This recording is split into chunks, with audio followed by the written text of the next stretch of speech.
Ça, c'est une actualité qui ne passe pas, c'est des faits qui ne passent pas inaperçus.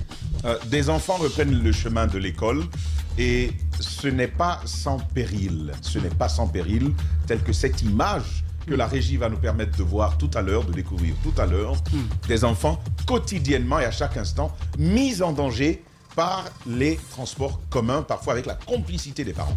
Oui, avec la complicité des parents. Et je crois que ce débat, il revient très souvent. Je demande à la régie de préparer quand même cette image pour que les gens revoient, parce que j'ai dit ils revoient, parce qu'ils ont l'habitude de voir ça les matins, des conducteurs de moto qui sont chargés d'enfants, parfois mélangés avec les parents d'élèves pour les conduire vers des établissements, peut-être sur quelques kilomètres d'un quartier à un autre, avec tout ce que cela représente, n'est-ce pas, comme danger dans notre pays. Je pense que ce que nous faisons ce matin, c'est une sorte de sensibilisation. Si vous n'avez pas... Tu peux décrire l'image pour oui. ceux qui ne, voilà. Si on compte très bien, vous avez sur cette image 5 personnes, 5 êtres humains sur une moto. Alors que vous en avez 6. Oui, 5 donc plus le conducteur, vous avez 6. En réalité, la moto, c'est fait pour 2 personnes, maximum. Donc là, vous avez 6 personnes et qui sont chargés, et les 3 sont vraiment des bébés, 3 ou 4, qui sont vraiment tout à fait des bébés et qui sont en train d'être conduits vers un établissement. C'est bon de vouloir les conduire vers l'école. On sait qu'il y a des difficultés parfois, évidemment, parce que il y a des difficultés, certains n'ont pas la possibilité d'avoir des véhicules pour les embarquer, mais je crois, si on n'a pas cette possibilité-là de les déplacer d'un quartier à un autre sur une longue distance, donc, il faut le faire dans le quartier. Il faut trouver un établissement de proximité. Un établissement de proximité, ça aiderait à éviter, par exemple, que de tels enfants se retrouvent, n'est-ce pas, en danger, parce qu'ils peuvent connaître un accident. C'est beaucoup de choses qui peuvent arriver. Et pourtant, on peut prévenir tout ça. Il y a parfois des cas d'accidents qui arrivent. On en a parlé lors des avant-derniers examens nationaux, des lycéens qui ont fait un accident. Ils étaient 3 sur une moto du côté de Sangoya. Ce sont des choses qui peuvent arriver, mais qu'on peut aussi éviter. En attendant que notre État trouve, n'est-ce pas, des moyens de transport pour ces élèves qui sont très nombreux. Voilà, il faut que nos familles puissent, n'est-ce pas, prendre des dispositions pour dire, voilà un danger, je ne peux pas l'offenser, quelles que soient les difficultés par ailleurs dans lesquelles je me retrouve. Notre souci, mon cher Daouda, plutôt, notre souci, c'est que on a l'habitude de... On a l'habitude de pointer du doigt la responsabilité de l'État en pareille circonstance. Cette image que nous voyons nous paraît être celle du Cameroun, vous dites, mais on a l'habitude d'avoir ce type d'image même en Guinée. C'est un fait. Je me suis amusé à chercher la tenue scolaire du Cameroun. Ce ne sont pas les tenues qu'on a ici. Ah, d'accord. Donc c'est bien la Guinée. C'est bien la Guinée. La tenue scolaire, là, au Cameroun, vous avez, à l'école primaire, vous avez le bleu et le blanc, vous avez le vert et le vert foncé, ainsi de suite. Mais ce n'est pas la tenue kaki qu'on a à l'école primaire au Cameroun. Donc, ce n'est pas, même pas s'attarder sur cette image, c'est des choses que nous vivons au quotidien. Cette image peut être du Gabon ou du Cameroun, mais c'est que nous vivons, les personnes 6, 7 sur les mêmes motos. Et ce qui est paradoxal, parfois vous voyez que les parents sont responsables de ce qui se passe. Parce que quand on prend celle-ci par exemple, si ce n'est pas la maman ou c'est la sœur, en tout cas c'est une parente qui est derrière cette moto. Et cela nous dit quoi? On va penser que l'accident va intervenir, on me dit non, c'est Dieu qui a voulu. C'est vrai que Dieu, il est responsable, comme l'a dit Kamara, et d'ailleurs Allah n'est pas obligé. Les grandes gueules. Il n'est pas obligé. Amadou Kourouma, je vais dire. Amadou Kourouma, excusez-moi.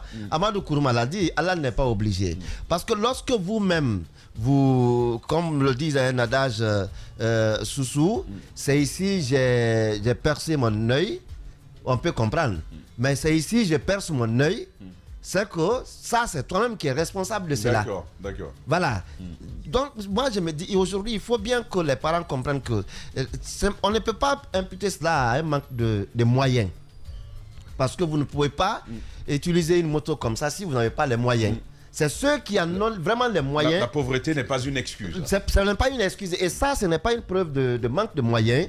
C'est parce qu'ils ont les moyens qu'ils peuvent emprunter une moto. Sinon, ils partaient s'arrêter à la plaque, attendre des taxis et autres, ou marcher dans le quartier pour rallier le truc. Donc, on ne peut pas imputer cela à un manque de moyens. Ce n'est pas le cas. Mais c'est exposer les enfants. Parce qu'on a des motards aujourd'hui à Conakry, comme à l'intérieur du pays d'ailleurs, qui pensent que c'est eux qui détiennent le courrier à remettre à Dieu. C'est-à-dire, il faut rouler. Tous ceux qui sont devant vous, ce n'est pas votre problème. Vous, c'est votre destination qui vous intéresse. Et parfois, ils ne vont même pas loin. Vous mettez les enfants derrière eux. Ils veulent les déposer tout de suite dans cette école. Retourner, aller prendre d'autres enfants ailleurs. Très bien. Donc, ils sont en course contre la montre. Ils veulent tout de suite beaucoup gagner. Et cela expose la vie des enfants. Il faut que les parents prennent sur eux la responsabilité d'éviter certaines situations, parce que en cas d'accident, dans des cas comme ça, vous n'allez pas quand même dire que c'est le motard, c'est vous-même qui avez provoqué. Très bien. Alors, Diadia, ce matin encore, vous avez vécu une scène particulière, une scène de ce type-là.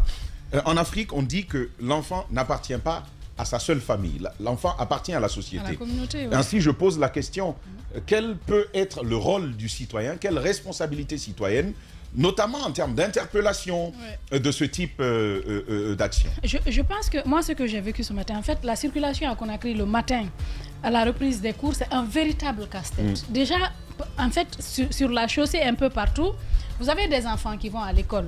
Mais moi, ce que j'ai vécu, c'est quelqu'un qui vient. Vous savez, il y a des endroits où il n'y a pas de passage piéton. Je veux dire, il n'y a pas ces traits blancs qu'on met souvent pour permettre aux gens de traverser, pendant qu'un groupe de personnes, y compris une nourrice qui a un bébé au dos, des élèves sont en train de traverser. C'est un motard qui fonce dans le tas. Il fonce dans le tas, il heurte les gens et ça crée un ralentissement, parce que vous connaissez Amdallah et Pharmacie. Vous savez, les gens viennent là-bas à vive allure. Heureusement, il y avait des gens devant qui ont sorti la main pour que les gens puissent ralentir. Imaginez les conséquences de ça. J'ai vu une nourrice déchaînée sur le motard en train de le taper, parce qu'elle a son bébé au dos et le motard a touché en passant une élève, une petite fille qui était en train de passer. C'est pour vous dire la responsabilité de chacun. C'est bien d'interpeller l'État à chaque fois. On va y venir d'ailleurs par rapport à une telle situation. Mais nous, citoyens, qu'est-ce que nous faisons? Qu'est-ce que vous faites dans la circulation quand vous voyez un élève en train de traverser? Parce que vous avez des gens qui sont dans des grosses cylindrées, qui dans leur voiture, ils s'en fichent pas mal de savoir ce qui se passe. Ils sont dans leur monde. Ils sont dans leur monde. Mais bon sang, quand vous apercevez des enfants, arrêtez-vous, permettez-leur. Parfois, ça ne dure pas 30 secondes. Ils ont fini de traverser. Prendre le temps de s'arrêter pour qu'un enfant puisse, ou pour qu'un piéton puisse traverser. Et puis dire aux gens que quand vous apercevez, parce que ces derniers temps, les nouvelles routes, vous avez ces passages piétons-là. Quand vous arrivez à ce niveau-là, normalement, vous devez vous arrêter. Mais les gens, ils viennent, même si quelqu'un est en train de traverser, arrête-toi là-bas pour dire que non, c'est le passage piéton. Ils ne connaissent même pas. Au fait, quand ils te voient arrêter, c'est là même ils ont appris à conduire sur des pistes rurales. Ils ont mis ça pour que vous puissiez laisser les gens traverser. Mais ils voient quelqu'un en train de traverser, les traits sont là qui indiquent que oui, c'est le passage des piétons. Ils continuent à rouler à vive allure. Mais je pense que chacun devrait jouer un rôle dans la société. S'arrêter 30 secondes pour que quelqu'un passe. Faire en sorte que quelqu'un puisse entrer. Vous voyez quelqu'un, ce matin par exemple, je dépasse ce cas-là, quelqu'un sort d'une intersection, sans regarder si quelqu'un vient d'en haut ou d'en bas, il fonce directement dans le truc. Imaginez si vous venez à vive allure en pareille circonstance. Je pense qu'il y a de sérieux problèmes dans la circulation à Conakry. Et pour les parents devraient faire attention. C'est vrai qu'il n'y a pas de bus de transport en commun. L'État, on n'en est pas arrivé là parce que l'État n'a pas pu jouer ce rôle-là. Parce que c'est ce qui devrait alléger, par exemple, la tâche aux citoyens. S'il y avait des bus, s'il y avait des taxis, s'il y avait cette facilité-là. Mais vous, en tant que citoyen, vous ne pouvez pas vous dire que parce que, pardon, excusez-moi, vous n'avez pas les moyens, par exemple, de prendre un taxi, vous allez prendre 4 enfants, 4 de vos enfants, vous les mettez sur une moto et vous vous asseyez avec derrière. un conducteur et vous vous asseyez derrière. Carrément. Imaginez ce qui peut se passer. Je t'ai montré une image tout à l'heure où il y a eu collision entre 2 motards. Et parfois, c'est des gaillards. Et des gaillards, vous avez sur l'autre moto, vous avez 4 personnes. Et puis c'est une collision. Imaginez les conséquences de cela. Supposez qu'il y ait un véhicule qui arrive derrière. Et donc, tout le monde est interpellé. Le matin, quand vous sortez dans votre voiture, faites attention. Les enfants, ils vont à l'école. Quand vous voyez des enfants en train de traverser, c'est un acte citoyen. Prenez le temps de ralentir, de vous arrêter pour leur permettre de passer. Prenez le temps. Ça, c'est un acte citoyen. C'est ce que vous pouvez faire. Parce que tous les jours, on crie sur l'État. Qu'est-ce que l'État a fait par-ci? Qu'est-ce que l'État a fait par-là? Nous-mêmes, qu'est-ce que nous faisons? Très bien. On ne peut pas demander, voilà, donc on ne peut pas demander à l'État de se mettre à la place des familles. Mon père aime à dire, si tu ne peux pas l'éduquer, n'en fais pas. En parlant des enfants. Ça, c'est une autre responsabilité importante. On va marquer cette petite transition et on prend notre invité.